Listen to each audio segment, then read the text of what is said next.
right, y'all, have you ever seen that elephant's toothpaste reaction where we have this big mess and there's foam everywhere? Let's talk about the chemistry behind that awesome experiment.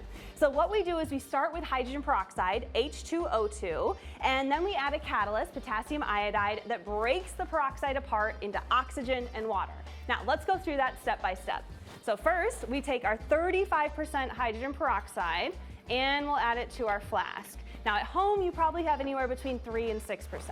Then I'm going to add some dish soap. This is really important for the chemical reaction to work properly. So what the dish soap does is it traps the oxygen that is one of the products in the chemical reaction, and then it traps the oxygen, it builds up pressure, and it shoots out in that beautiful foam. Without the soap, the gas would just go out the top and it would kind of look like that, really boring, not exciting at all.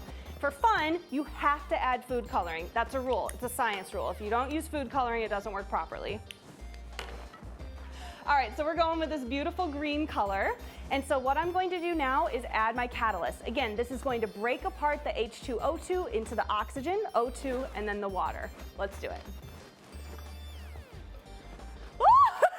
Oh my goodness!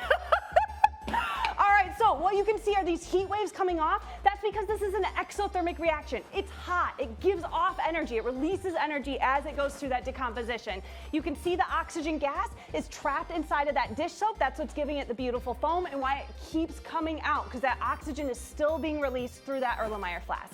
If I could get rid of all this foam, you would be able to see that liquid water, H₂O, condensed on the inside of the flask, but it's a little buried right now. It does smell beautiful. Love that. Go Irish!